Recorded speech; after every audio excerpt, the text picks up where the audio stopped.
Hello, hi, and welcome to Empathic Fire. I am your reader, Jay. These are going to be general messages for the sign of Sagittarius in June 2021. What is going on, Sagittarius? How are you guys doing? I hope you all are doing well. Sag, wherever you are in the world, I hope you are safe, happy, healthy, and secure. Please continue to take good care of yourselves and those that you know and love. No announcements here for I've been wanting to say January in your pre-shuffle and your meditation, but obviously we're not in January. But maybe January is significant for a few of you. But anyway, no announcements. So anything you want from me, it's in the description box already, friends. If you want the timestamp, it is down there. Information on how to purchase a personal reading with me is down there. And if you want to follow me on Instagram, there is a link for that down below as well, okay? Sag, that is the beginning of your reading. We're going to get into it in just a moment. We're going to clarify and expand on the reading with the deck here, or excuse me, with the rest of the deck, and talk about the bottom of the deck as your overall energy in a bit. But to start, you guys have Eight of Swords, Queen of Cups, and Santa Muerte, aka the Death card. All right, so Santa Muerte is associated with Scorpio, or the Death card. I'm probably just going to call it the Death card. Is associated with Scorpio, and then Queen of Cups is water sign energy, Cancer, Scorpio, Pisces. Could be dealing, don't have to be. So let's see what's happening here.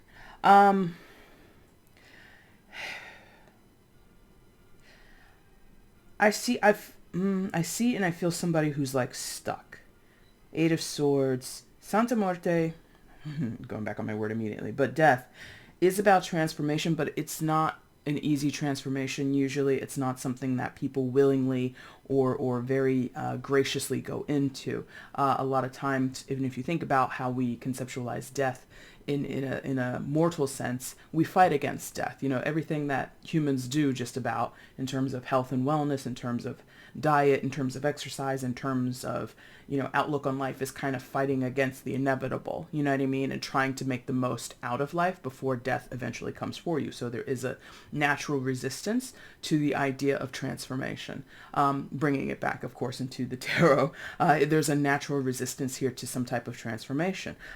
Someone in the center here doesn't have to be a water sign, does not have to be a female, but whoever that person is, they're incredibly sensitive, sentimental. The long black hair is really striking me as I look down on the card. So for some of you, that might be a physical feature of whoever this person is. Could be you, could be someone you're dealing with, but long curtains of black hair could be very significant in some type of way, but not for everybody, of course. And this person is, they have passion, but I think they mellow themselves out often, or they quiet themselves down often. This person could have a very vibrant, naturally vibrant personality. They could be a very boisterous person, energetic person, but I feel there's like a cooling effect going on. So that could be because of a situation. It could be because of other people's influence on this person. It could be this person is self-editing and monitoring themselves, as in to not go over the top. Water energy, and the Queen of Cups can be indulgent, can be very I can't say the word, full of fantasy. I'll say it like that. Somebody who seeks pleasure, seeks enjoyment, seeks, like I said earlier, a little bit about with the talking about the idea of fighting against death. So you could have someone who, instead of making great changes in their life, embracing transformation in their life, they would rather escape their troubles. They would rather escape their challenges. They would rather ignore, if not escape, ignore what they're kind of being pressurized to do, because the Death card and the Eight of Swords are on either side of this person. So contextually, circumstantially, in a relationship, whatever is going on in the details, somebody here has a very big heart, has a lot of sentimentality, has a lot of sensitivity. They're a very nurturing person at the end of the day, but something prevents them from living that, quote unquote, living that truth to the fullest. Whatever that means, however that shakes out in the details, I don't know. But I'm sensing that, and this is a queen, and in my estimation, when I do tarot for people, queens and kings are the natural masters of their individual suits, right? So we have one of the masters of the water energy, of the cups energy here. but they don't necessarily recognize that, or they've been dethroned or depowered in some type of way. Again, I think this could be conditioned. I think that someone might have a natural personality, again, that's very giving and loving and embracing, but society, family, friends, whomever, this person feels influenced to keep that at bay, to hold that back from other people. Or, and it doesn't have to be like the influence is nefarious or malicious. It could be, someone saying, oh, when you give your heart away like that, when you put your heart out there, people are only going to hurt you. So you might as well protect yourself. You know what I mean? So this could be someone who would make a great partner in business or in love or something like that. But their friends, their family, and possibly through this person's own observation, they've learned, if I take these risks, if I allow myself to be vulnerable, I'm only going to encounter pain. And that's something that someone has to, no, they don't have to. That's a personal thing to overcome, right? So that's what I feel here. I wasn't thinking of anything or asking any question, but we do have the King of Swords coming out here. So air sign energy, Gemini, Libra, Aquarius. There could be someone of significance here who is an advisor or a friend, because they would be cohorts as a king and a queen. They're not same suited, so they're not a pair, but they might know each other. So if this was like a friend of a friend, friend of the family, a cousin, somebody that you're close with, this could be the person who is like the example of harshness to the Queen of Hearts, right? Queen of Hearts. Interesting I said Queen of Hearts. I believe if we were using a regular card deck, Queen of Cups, Queen of Hearts, I believe that's the same thing. So anyway, but this could be the person that the Queen of Cups has observed. And this person could have, in the past or in the present moment, kind of shut themselves off emotionally, ruled by rationality and reason only, very much not swayed by feelings, or, was the person who's just like, if you put yourself out there, you're going to get hurt. I don't suggest you do that. You know what I mean? So it could, I don't know who this is, but since we were just talking about that, maybe that's who that is. And it's a king, so it doesn't have to be a man, but sometimes kings can represent father figures, so take that if it resonates, Sag. Now, let's get some more information here for you guys. What else is going on here for Sagittarius? Show me more in this situation for Sagittarius. Give me more information regarding this reading for Sagittarius, please. Thank you.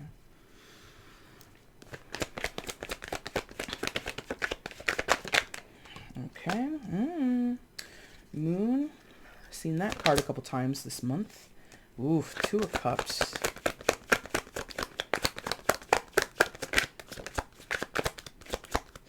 Excuse me. Okay. And Three of Cups. Bottom of the deck is the overall energy. Nine of Swords. Okay, so, and that's interesting.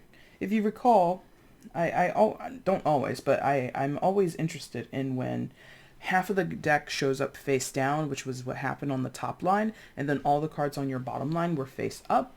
So there is this duality going on here. There is this or that, yes or no, left or right kind of thing going on here, which is, of course, kind of part and parcel for a transformative moment in our lives. We can either stay where we are and do what we're doing, or we could do something different. So it's about choices. It's about this duality or this binary thing, so half of the reading we had no sight into it, and then now we have plain sight with the bottom line coming face up. Anyway, Moon, primary major arcana for Pisces.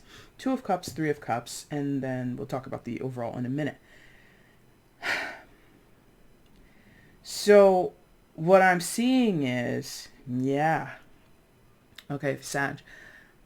For those where this is a romantic entanglement, I'll get to that because I think that's the meatier, more quote-unquote obvious message. Things are super complicated in that you might have a very particular connection, or a very significant connection to speak of. You or someone else might feel your soulmates. I'm not giving my caveat to soulmates anymore. Take it as you will. Use it with a grain, or take it with a grain of salt.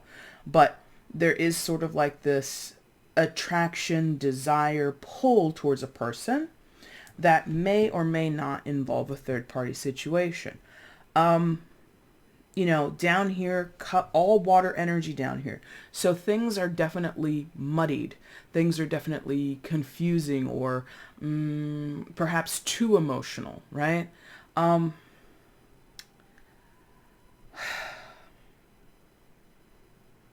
This Queen of Cups character, whoever it is, I think that they are trapped in some type of emotional prison. They might be torturing themselves. They might be beating themselves up, criticizing themselves very harshly.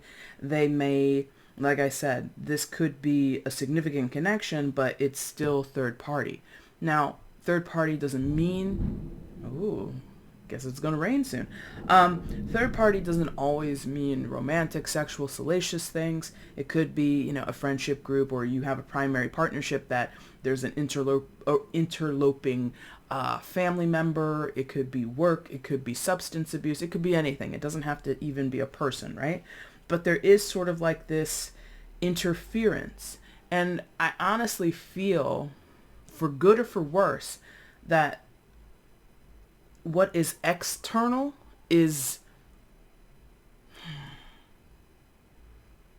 I don't know. Well, I guess it could go either way because of the moon card, but it just feels really convoluted. It feels like for some, whatever the two is, whatever the dynamic of two is where the heart really lies. In other cases, the heart lies outside of the two. And that's I don't know who,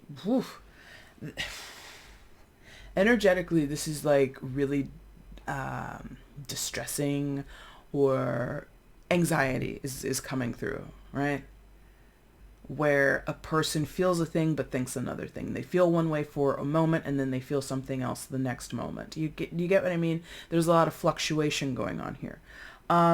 Moon card. And the lack of clarity, I think, speaks back to, yes, thank you. The moon is, oh, right, duh. They're like, look at the death card. Look at the death card. Well, they didn't say it like that, but they're like, look. There's a crib there, right? And the death figure is actually pregnant. So there's like this, for a few, there's children involved. And for the sake of children, or for the presence, because of the presence of children, something cannot be, or something must stay the way it is. And the transformation is impossible because there's the presence of children. But if there's no children involved, / and or, it could be an and or situation. Not only are there children, but also how the moon is not facing up to the transformation, not wanting to acknowledge it, trying to shroud it in cloudiness, shroud it in darkness, bury the head in the sand, or in this case, bury the head in a pond of water, I guess, and not really wanting. It's very interesting, Sagittarius. I feel like somebody here is incredibly vulnerable, naturally so, but the situations they're in, the relationships they're in, the world in which they live, their society, their family, what have you, has hardened this person. And whatever sensitivity that they have, whatever ability they have to, natural ability, naturally born this way, to make amends, or act in their own best interest, I feel this person doesn't do that. I feel that there's a person here who lets others take control, lets others influence them or call the shots or make decisions, and they defer to other people's wishes and desires. 3 of Cups. 3 of Cups is about friends. 3 of Cups is about going out and having a good time and really being socialized, right? And I feel you have a person who might behave badly, make bad choices, or make indulgent choices because of the influence of another person. Again, third party situation. So you could have a dynamic where you have a committed partnership, but a friend on the outside who's like, hey, we should go drinking, we should hang out till the wee hours of the morning, blah, blah, blah, blah, blah, even though at home this person is married or this person has children and all this other kind of stuff. It's like this person is allowing others to pull them away from something they want to actually be, for lack of a better word, loyal to. Or you have someone being loyal to something, and it can go the reverse way. Thank you. You have a person who's being loyal to something that isn't serving them, and the third party is trying to tell them, hey, you can change your circumstances. You don't have to put up with that treatment from your boss. You don't have to give in to those impulses when it comes to drugs and alcohol. You can take control of your life, blah, blah, blah, blah, blah. It can go both ways. Do you get me? So I feel that a person here who naturally, as the Queen of Cups, and with the moon, because moon can also represent psychic ability, also represents the underworld, also represents, our connectivity to, if not other planes of existence, at least our intuition, right? And I feel somebody naturally can do that. They just don't know how, or they're afraid, because also moon can talk about fear. So whoever this is, they're in a tight temperance right behind there, right behind the overall energy. So you have a person who is naturally spiritually inclined, naturally has dominion or the ability to show agency in their own life, but they don't. And it's coming from somewhere. Conditioning, fear, whatever, escapism, I don't know. Anyway, overall energy here, Sagittarius, 9 of Swords. So again, anxiety is going on here. Look at the iconography here. Look at that. I love this deck. I haven't used it in a little bit. But anyway, so 9 of Swords naturally or traditionally has the interpretation of sleepless nights, anxiety, worry, putting our worry and our fear and projecting it out and not really wanting to face those fears.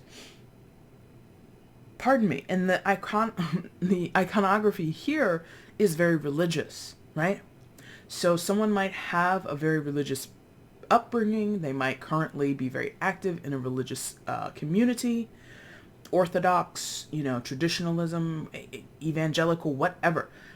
And there are many, many no-nos, many tenets, within religious communities that dictate what you can and cannot do, how you should and should not act. Yes.